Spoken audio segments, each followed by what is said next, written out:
Welcome to Sunil Sehgal media studies. तो आज हम बात करेंगे कि घर बैठे फीचर फिल्म की स्क्रिप्ट कैसे लिखी जाती है। ये बहुत ही सरल है।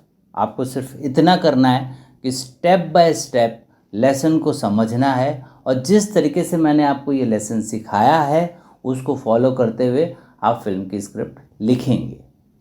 तो चिंता मत करिए, आप हिंदुस्तान के किसी भी कोने में बैठे हों, कोई बात नहीं।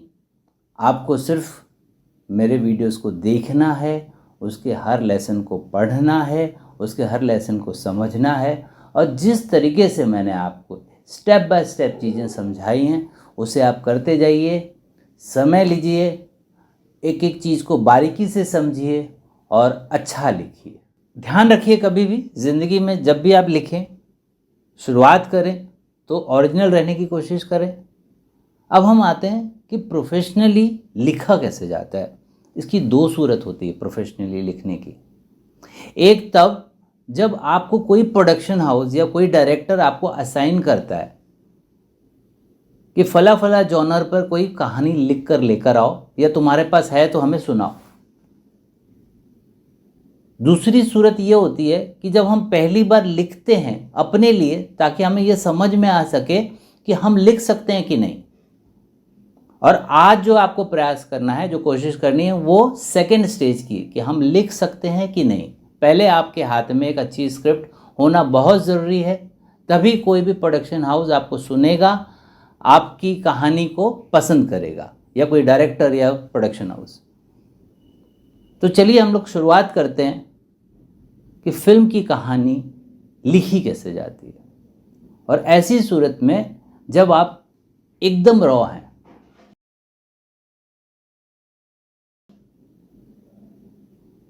मान लीजिए आपके पास कोई आइडिया नहीं है, कोई थॉट नहीं है, तब आप शुरुआत कैसे करेंगे? आपको पता है, you know what is idea? Idea is like a dot. Dot का मतलब ये होता है कि जब आप पन्ने में कुछ लिखते हैं तो अपना नाम जब आप लिखते हैं तो उसमें एक डॉट फॉर्म होता है, तब नाम की शुरुआत होती है। वो डॉट दिखता नहीं है, वो आपके नाम में छिपा हुआ होता है। उसी प्रकार से आइडिया जब आप जनरेट करें तो एकदम ही छोटा आइडिया जनरेट करिए, एकदम छोटी सी चीज से आइडिया जनरेट करिए। एक एग्जाम्पल के तौर पर भाई, भाई पर कहानी हो सकती है, आपकी बहन पर कहानी हो सकती है, कोई चीज उस पर भी पूरी कहानी घूम सकती है। पेंसिल, एक सीरियल आई थी वो ना, पेंसिल, पेंसिल जादुई पेंसिल पर एक सीरियल आई थी, आप लोग ने देखी होगी। या फिर जैसे कि कोई गन, गन पर कहानी हो सकती है। आपके किरदार को, आपके नायक को या नायिका को अगर गन मिल जाए अचानक, तो फिर वो क्या करेगी, क्या करेगा? वो जाकर पुलिस स्टेशन में देगा, क्या करेगा?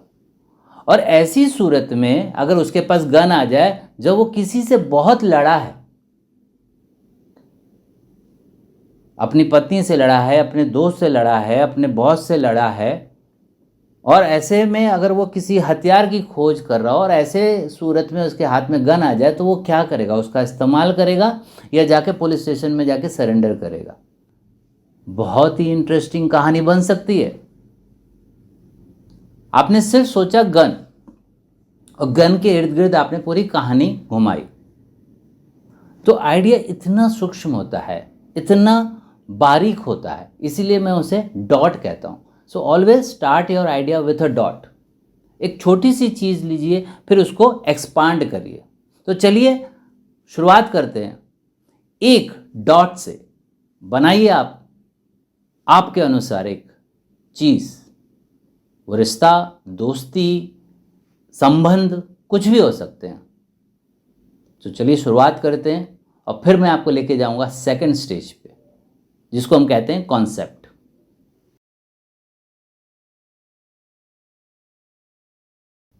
तो चलिए, आपने आइडिया पे काम कर लिया होगा, या हम मान के चलते हैं कुछ लोगों से आइडिया बनाने के चक्कर में कहानी बन गई होगी।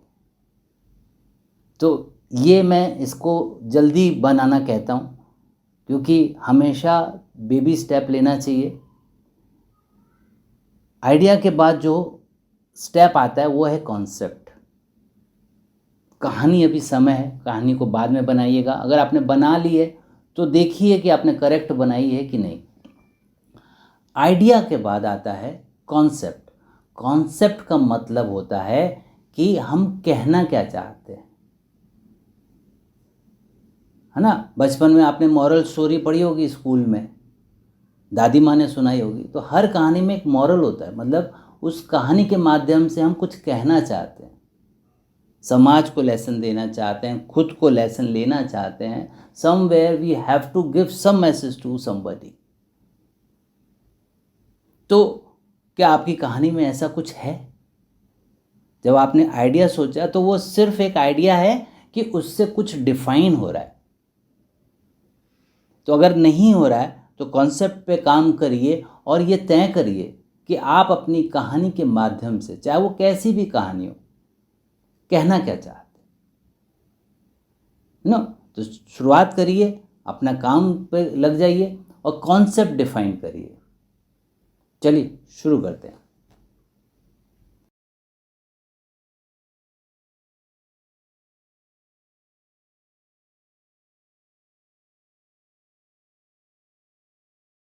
जी, जॉनर का मतलब नहीं पता? बहुत से लोगों को पता है और बहुत से लोगों को नहीं भी पता होगा। जॉनर का मतलब जो होता है वो है विषय। तो क्या है आपकी कहानी का विषय? कॉमेडी है, थ्रिलर है, एक्शन है, रोमांटिक कॉमेडी है, रोमांस वाली फिल्म है, क्या है? डिसाइड करिए। आपको पता है आपकी जो कहानी होती है उसमें ही जॉनर छिपा होता है।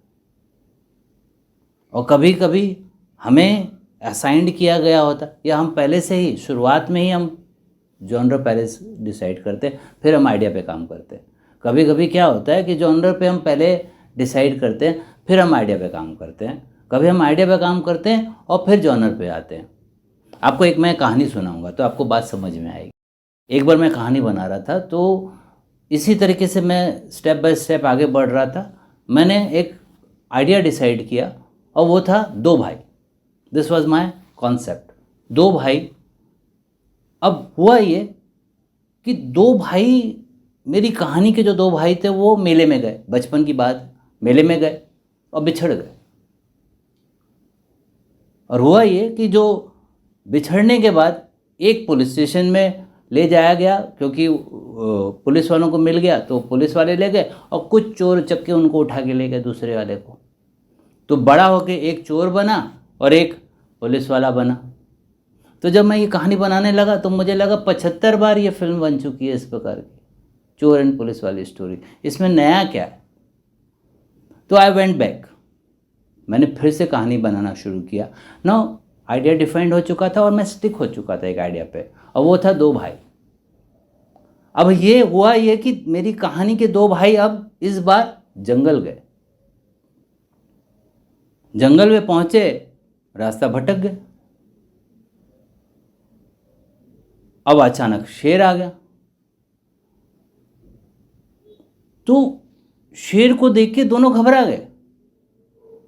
तो बड़े ने कहा छोटे से, भाई तू आगे जा, मेरे ऊपर 50 प्रकार की जिम्मेदारी है, मेरे ऊपर रिस्पॉन्सिबिलिटी है। अगर शेर मुझे खा गया तो परिवार की देखभाल कौन करेगा? तो छोटे ने कहा भैया आपके ऊपर तो, मतलब आपने तो ज़िंदगी देखी है, लाइफ भी देख ली, मोहब्बत भी कर ली, मैंने तो वो भी नहीं किया, तो अब मुझे जीने दो भाई। तो ये कॉमेडी है, इसके थ्रू हम कॉमेडी जनरेट करने की कोशिश कर रहे हैं। अपने आप एक कॉमेडी जनरेट हो रही है। फिर मुझे लगा नहीं यार, मैं कॉमेडी नहीं बनाना चाहता हूँ, मैं कुछ अलग कुछ करना चाहता हूँ। फिर मैं वापस आया, फिर दो भाई। अब जंगल बहुत ही फैसिनेटिंग लगा तो मैं उन्हें वहाँ जंगल ले गया। दो भाई जंगल पहुँचे, कहानी देखिए एक प्रकार से बनती जा रही है और पकड़ में भी आ रही है। दो भाई जंगल पहुंचे और शेर इंटरेस्टिंग था तो मैंने शेर को भी रख लिया। अब दो भाई जंगल पहुंचे, सामने से शेर खड़ा है, उन्हें देख रहा है, खाना चाहता है। लेकिन इस बार सिचुएशन अलग थी। बड़े भाई ने कहा कुछ भी हो जाए मैं छोटे को आँच नहीं आने दूंगा। वो अपनी ज़िंदगी सेक्रीफाइस करने के लिए तैयार खड़ा है। वहीं दूसरी ओर छोटा भाई सोच रहा है कि आज कुछ भी हो जाए मैं भाई को कुछ भी नहीं होने दूंगा, अपनी ज़िंदगी कुर्बान करूंगा। This is the time to sacrifice. उसने मेरे लिए इतना कुछ किया है, आज मैं दिखाना चाहता हूँ। तो दोनों भाई आपस में लड़ रहे हैं, अपनी जान देना चाहते हैं। तो this is emotions, tragedy, emotional, emotional drama. तो देखिए जॉनर, जिस हिसाब से मैं कहानी बना रहा हूँ जॉनर बदल रहा है। अब बेचारा शेर परेशान, हताश कि यार ये लोग आपस में डिसाइड करेंगे कि नहीं कि किसको खाना है मुझे। फ्रस्ट्रेटेड होके वो चला गया, इनकी जान में जान आई, बच गए। अभी और अंदर गए और गहरे गए बाहर निकलने के लिए कि कोई रास्ता दिख जाए, लेकिन हुआ उल्टे कि वहाँ और ये गहरे जंगल में पहुँच गए और सामने उन्हें बहुत बड़ी हवेली नजर आई। अब ये हैरान, जंगल में हैरान, जंगल में हवेली कहाँ से आ गई। एनीवे रात का वक्त हो रहा था, धीरे धीरे अंधियारा छाने वाला था, तो वो अंदर चले गए प्रोटेक्ट करने के लिए अपने आप को। दरवाज़ा खोला, जैसे अंदर पहुँचे वो क्या देखते हैं, सामने एक बहुत बड़ी तस्वीर जिसमें हूबहू दोनों भाई एक राजा के पोशाक में तस्वीर है उनकी वहाँ पे। बोथ आर पजल्ड, अरे हमारी तस्वीर यहाँ पे कैसे। अब देखिए ये कहानी रिकार्नेशन की हो सकती है, ये कहानी थ्रिलर हो सकती है। किसी ने जाल बिछाया है, प्लॉट किया है, they are filthy rich people. ये जो दोनों किरदार हैं मेरे, वे फिल्थी रिच कैरेक्टर हो सकते हैं और उन्हें फंसाने के लिए, उन्हें ट्रैप करने के लिए एक जाल बिछाया। ये भी हो सकता है कि जैसे वो घबराएं, बाहर निकलने की कोशिश करें तो दरवाज़ा बंद हो जाए, and this is the trap created by the ghost, so it can be horror movie. अब ये कब होता है, ये क्यों होता है? ये ऐसी सूरत में होता है जब आपका जॉनर डिसाइड नहीं हो और आप आइडिया पे काम कर रहे हैं। तब आप क्या हो रहा है, आप वाइल्ड घूम रहे हैं। कभी कॉमेडी की तरफ बढ़ रहे हैं, कभी थ्रिलर की तरफ बढ़ रहे हैं, कभी आप हॉरर जा रहे हैं। ऑल दिस पॉसिबिलिटी गलत नहीं है, ये सोच भी गलत नहीं है। अब इस प्रोसेस में आप देखिए कितनी कहानियां बन रही हैं।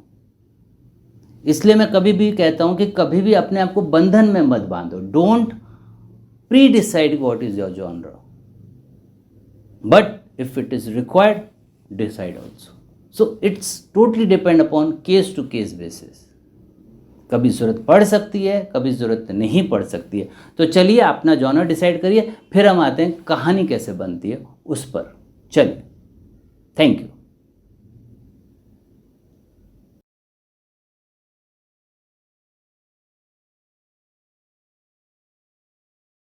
स्टोरी का मतलब ये होता है, इन शॉर्ट अगर मैं कहूँ तो स्टोरी में आपका बिगनिंग, मिडल और एंड डिफाइंड होना चाहिए।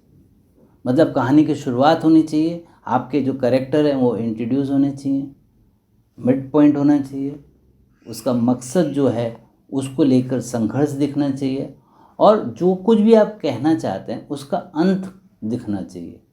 चाहे वो उसमें जीत हो, हार हो, जो कुछ भी आप कहना चाहते हैं। तो कहानी तभी कहानी कहलाती है फिल्मों में जब उसमें एंड डिफाइंड हो।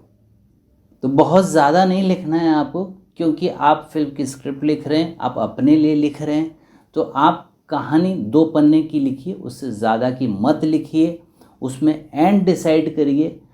बहुत कठिन होता है एंड मिल पाना, और अच्छा एंड मिलना कठिन होता है।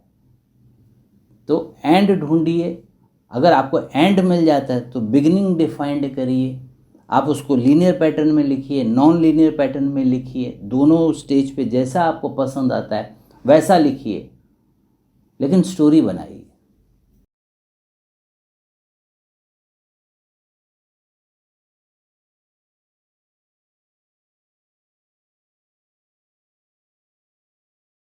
अब हम बात करेंगे उस टॉपिक पर जिसमें भारत का पूरा योगदान है।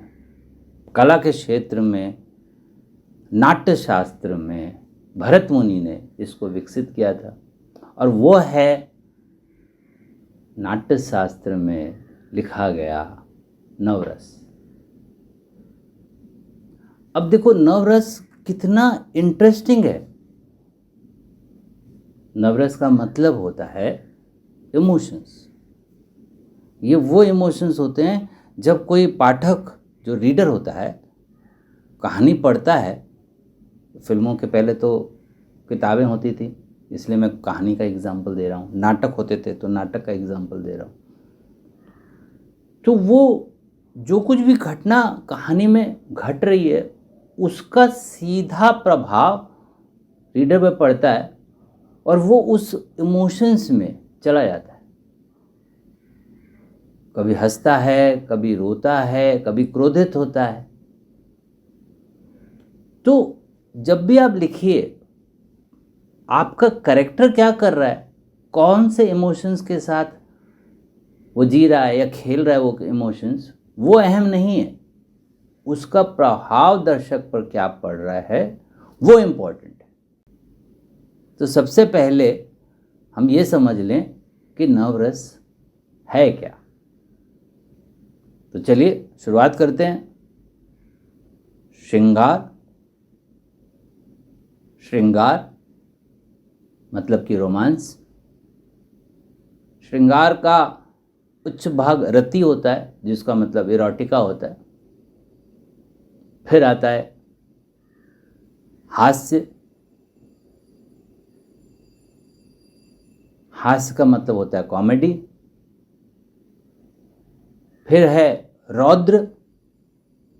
रौद्र का मतलब है एंगर। फिर ट्रेजेडी है, करुण रस।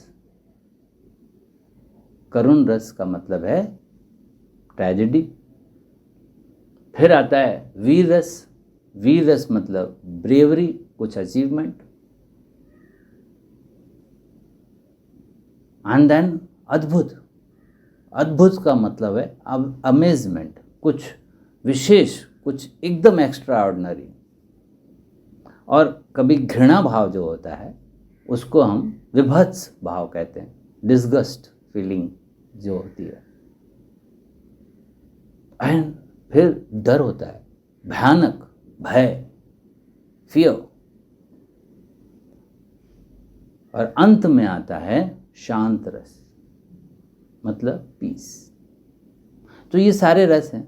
अब आप ध्यान से देखेंगे तो फिल्मों में इसको बखूबी तरीके से इस्तेमाल किया जाता है। मैं एक कहानी सुना के भी आपको ये बात समझाऊंगा कि रस के माध्यम से आप ऑडियंस को कैसे बांध सकते हैं।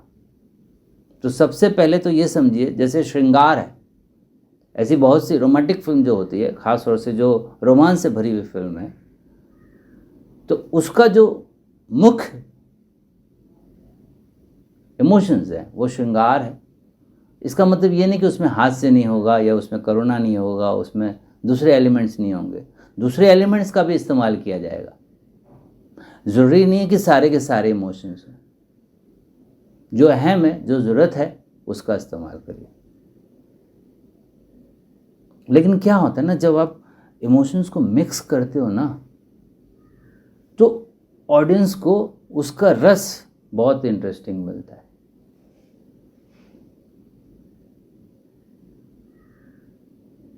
चलिए मैं आपको एक किस्सा बताता हूँ। कहानी कैसे क्रिएट करते हैं, मतलब ड्रामा कैसे क्रिएट करते हैं, और इमोशंस को कैसे आप, ऑडियंस के इमोशंस को कैसे आप टर्न ट्विस्ट करते हैं, तो मज़ा आता है। आपकी कहानी के दो पात्र हैं, दो दोस्त हैं, एक हीरो है और उसका एक फ्रेंड है। एक क्लिफ में, पहाड़ की ऊंचाई पर वो लोग बैठे आपस में बातें कर रहे हैं, कॉलेज के बारे में बात हो रही है। तो हीरो का जो दोस्त है वो हीरो को पूछता है कि तुम्हें शालिनी पसंद है?